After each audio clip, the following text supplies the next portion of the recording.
perjalanan kita dimulai dari alam yang pertama sampai alam yang terakhir atau alam akhirat. Nah, yang pertama itu kita berada pada busur yang paling awal atau bahasanya Haidar Bagir yang dikutip tadi malam oleh Ahmad Badri, itu adalah busur ke atas, ke bawah. Bawah itu adalah posisi di mana kita sangat jauh dari esensi atau ketuhanan itu sendiri. Dan kita sekarang sebenarnya mestinya ketika kita tahu bahwa kita jauh dari Tuhan, kita harus membalikkan busur itu atau kembali kepada Allah. Dalam bahasa kosmologi dan eskatologinya adalah inna lillahi wa inna ilaihi raji'un. Semua berasal dari Tuhan dan akan kembali kepada Tuhan. Sehingga ketika kita menyusun tujuan hidup itu, yang perlu dikoreksi untuk teman-teman adalah niatannya selalu harus lillahi ta'ala. Jangan hanya sekedar jadi bupati atau mati atau menjadi kaya, tapi ilahi raji'un, surga. Bahkan surga juga, jangan hanya sekedar sampai surga aja, tapi ilahi raji'un. Karena semua orang ilahi raji'un, masa Anda stay sendiri surga aja akan kembali gitu. Masa lu sendiri di mana? Makanya poinnya lu kembali kepada Allah. Nah, di alam pertama itu disebut sebagai alam yang ruh. Di situ ada kontrak manusia dengan Allah atau mitsakan galisa. Hanya ada 3 mitsakan galisa dalam Al-Quran yang disebut nama. Yang pertama adalah perjanjian Allah dengan makhluk, bahwa kau betul-betul bersaksi bahwa tidak ada Tuhan selain Allah. Nah, perjanjian yang paling primordial. Nah, mitsakan galisa yang kedua adalah perjanjian Rasul dengan para umatnya. Itu bahwa dibaiat bahwa dialah Rasul utusan Allah. Dan apa mitsakan galisa yang ketiga atau perjanjian pokok ketiga? Nah, mitsakan galisa yang ketiga dalam Al-Quran adalah pernikahan. Maka pernikahan itu adalah sesuatu yang terjadi di bumi tapi bisa menggetarkan langit. Makanya kalau orang sementara ijab kabul adalah salah satu momen di mana iblis itu sangat menderita. Karena dia melihat bahwa akan banyak ibadah-ibadah lagi yang dilakukan oleh sepasang suami dan istri yang tidak bisa lagi dia jurumuskan, misalnya dengan seks bebas dan sebagainya. Nah, itu di tahapan pertama atau alam. Setelah perjanjian primordial itu, sampailah kita kepada alam yang kedua atau alam rahim. Nah, keadilan ilahinya tadi menjelaskan bahwa alam rahim itu bisa eksis setelah kita melewati alam pertama itu tadi. Dan bahkan alam rahim itu juga adalah kondisi di mana janin itu juga telah mengkonsumsi sesuatu, dalam hal ini apa yang dikonsumsi oleh ibunya. Maka pendidikan pranatal ala Ibrahim Amini ini menjadi penting. Itu pendidikan pranatal pra-kelahiran.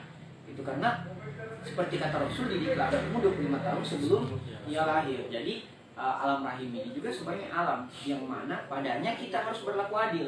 Sehingga ada juga hadisnya mengatakan bahwa ya Ali, janganlah kau mendatangi istrimu ketika engkau sementara memikirkan wanita lain.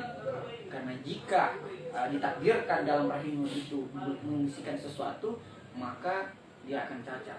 Apakah itu cacat mental, cacat biologis, atau bahkan cacat seksual. Dalam hal ini ya bencong gitu loh, atau mengalami disorientasi seksual. Nah, ini juga menjadi jawaban bahwa penyakit-penyakit seperti itu bagian dari keadilan ilahi. Penyakit mental, fisik, seksual itu bagian dari keadilan ilahi karena dosa-dosa, apakah itu orang tuanya atau dosa si individunya sendiri. Makanya penting untuk kita menjaga kesempurnaan sebab. Nah, barulah setelah alam rahim itu kita masuk ke dalam alam dunia. Alam dunia adalah ladang tempat kita menyemai segala benih-benih amal kita. Nah, atau dalam bahasa Al-Quran, alam dunia ini adalah tempat bersenda gurau. Sebenarnya alam dunia ini sebenarnya tempat main-main. Dalam artian tempat main-main itu sebenarnya ini enggak serius-serius amat. Ada sesuatu yang lebih serius yang menanti kita di depan, dalam hal ini alam akhirat. Tapi saya lebih suka analogi mengenai, semuanya benar sih analoginya, tapi analogi yang paling saya suka itu adalah analogi tentang dunia ini adalah ladang. Yang mananya ya terserah, Anda mau menanam kebaikan dapat memanen kebaikan nantinya. Bahkan kebaikan pun yang ditanam, tapi kalau kita tidak jaga dan kita rawat dari serangan hama dalam hal ini dosa, dia juga akan tidak bagus buahnya gitu, panennya akan tidak bagus juga, atau bahkan bisa gagal panen. Itu bahayanya. Nah, di alam dunia inilah yang menjadi sebab bagi eksistensi kebangkitan kita di alam selanjutnya. Dalam hal ini alam barzakh dan alam akhirat. Gitu. Jadi penting sekali sebenarnya bagi kita untuk memperbaiki alam dunia kita ini. Saya menganalogikan alam dunia itu adalah anak muda. Jadi alam akhirat itu adalah alam di mana kita telah tua. Jadi kita pasti tua itu artinya kita pasti ke akhirat. Jadi kalau mau melihat bagaimana masa depannya seorang manusia, lihat bagaimana masa mudanya. Begitupun sebaliknya, kalau ada orang mau melihat bagaimana alam akhiratnya, lihat alam dunianya. Sehingga katanya tadi Albar, nanti kita akan dibangkitkan atau bertajalli dengan amalan-amalan kita di dunia. Sampailah kita di alam barzah. Singkatnya, di alam barzah itulah bertajalli segala amalan kita. Nah, sekarang ini sudah ada makhluk yang telah hidup di alam barzah yang merupakan manifestasi dari perbuatan kita di dunia. Nah, ada dua pandangan ulama.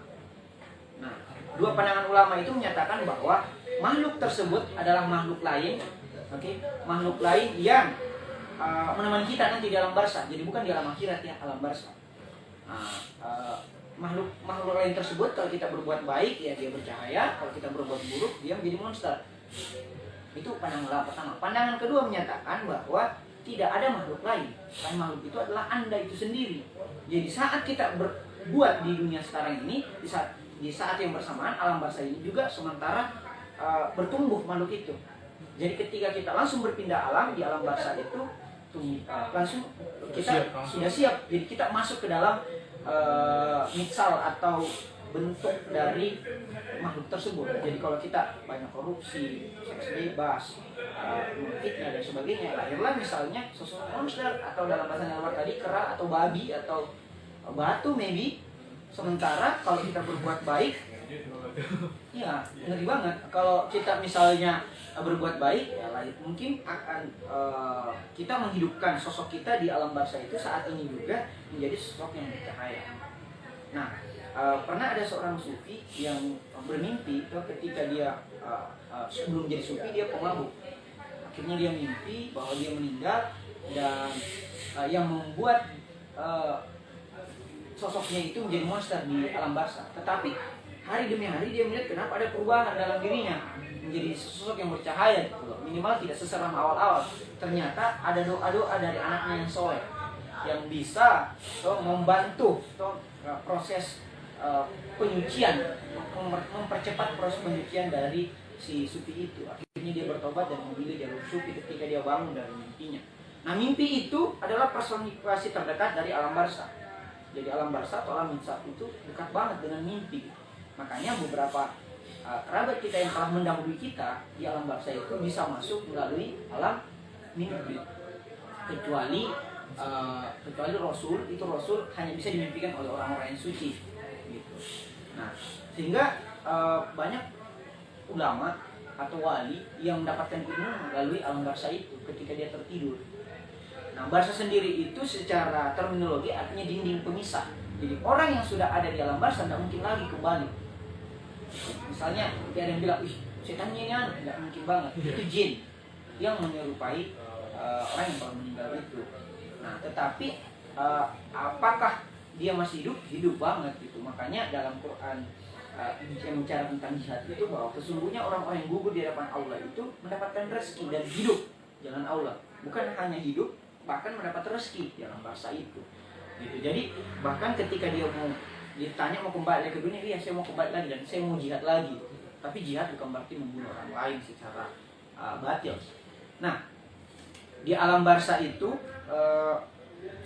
terbentuk makhluk yang merupakan manifestasi perbuatan kita di dunia. Nah, sekarang seluruh manusia yang telah meninggal itu berada di alam barzah. Jadi alam akhirnya masih kosong. Kalau kita bicara rentetan ruang dan waktu ya, walaupun alam selanjutnya itu tidak terlingkup oleh ruang dan waktu, masih kosong. Nah, kiamat kecil atau kiamat sugra itu adalah kematian. Jadi seorang yang telah mati itu ke alam barzah dulu. Kapan kiamat besar atau kiamat kubro? Kiamat kubro itu adalah kondisi di mana seluruh manusia telah mengalami kiamat kecil atau kematian. Lahirlah kiamat besar.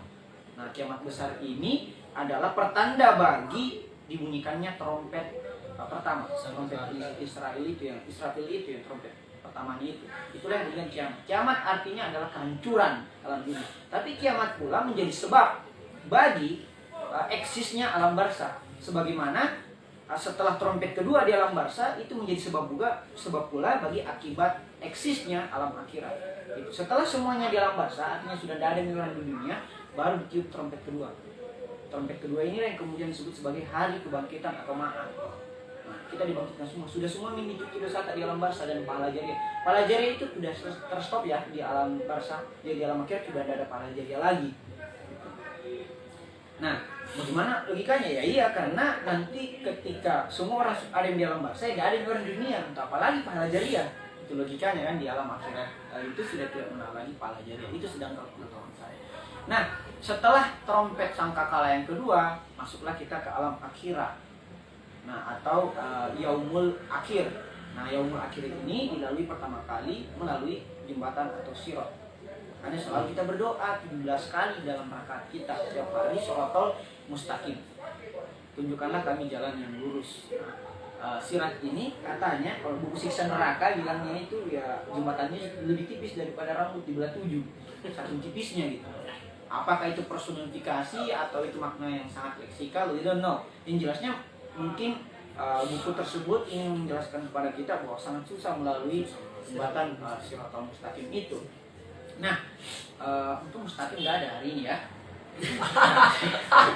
Nggak ada deh, bisa jadi. Tetapi yang luput dari pengetahuan kita, tadi saya membaca Al-Quran, saya sudah sampai di Quran surat Al-Araf. Al-Araf itu artinya tempat tertinggi. Ini yang luput dari pengetahuan kita. Saya juga pernah melacaknya dalam tafsir Al-Misbahnya Quraisyab. Disebutkan bahwa Al-Araf itu adalah tempat yang bukan surga, bukan neraka. Itu tempat tertinggi yang di dalamnya itu ada para rasul dan para arifin, gitu. Makanya namanya Al-Araf. Para arif itu orang-orang yang tinggi, gitu. Jadi dia tidak di surga dan tidak di neraka. Bahkan dia tidak melewati jembatan Shiratal Mustaqim. Kalau kita mau analogikan secara sederhana, mereka lah orang-orang yang bebas tes. VIP. Jalur undangan. Dia tidak perlu lewat jalan, langsung diangkat ke tempat tertinggi. Jadi dia lebih di atas daripada surga yang pertama pun atau surga Firdaus itu sekalipun. Gitu. Jadi agak susah juga kita mau mungkin ketemu sama Rasul SAW. Siapa kita? Bagus kalau masuk di surga yang ketujuh. Surga yang ketujuh paling rendah. Paling banter kita ini di neraka ketujuh atau neraka wahyu gitu. Jadi agak susah juga.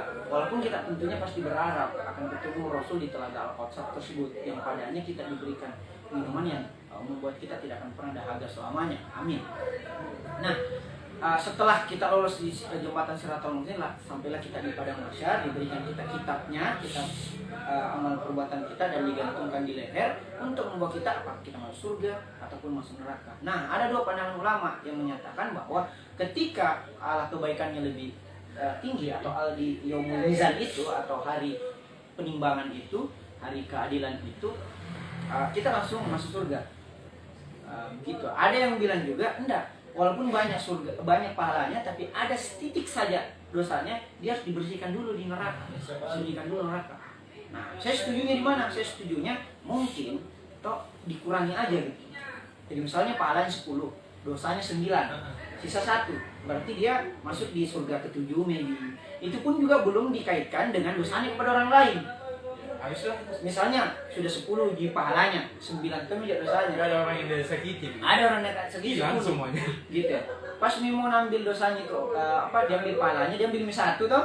Ternyata belum cukup, ditambah lagi dosanya, ditransfer lagi dosanya kepada orang yang pernah berbuat dosa terhadapnya. Jadi tadinya mau masuk surga, alhamdulillah masuk surga. Pas tunggu dulu. Tunggu dulu. Tidak belum cukup, juga belum cukup gitu. Tak ada gitu. Apalagi bagi kita yang laki-laki ya, karena istri, ibu, anak perempuan dan saudara perempuan itu juga menjadi tanggungan kita gitu. Jadi laki-laki itu harus lebih banyak belajar agama, walaupun perempuan juga pasti ya, gitu, untuk mempermudah imam-imamnya untuk masuk surga insyaallah. Nah, tetapi bagaimana kalau ternyata sudah semua yang dilakukan, toh akhirnya neraka ujung-ujungnya. Ada lagi keadilan terakhir yang namanya syafaat. Syafaat itu pertolongan. Pertolongan ini hanya bisa dilakukan oleh ada beberapa subjek yang bisa memberikan syafaat. Tentunya berdasarkan izin Allah. Kemarin sudah kita jelaskan rasionalitas syafaat itu. Tentunya berdasarkan izin Allah ya. Salah satunya adalah Rasul dan keluarga yang suci. Al-Quran juga bisa memberikan syafaat. Nah, syafaat itu pertolongan, langsung ditransferkan pahala, karena dia banyak sekali pahalanya, gitu, ditransferkan ke kita, tentunya dengan izin Allah. Toh. Dan syarat keduanya adalah kita tidak boleh melakukan dosa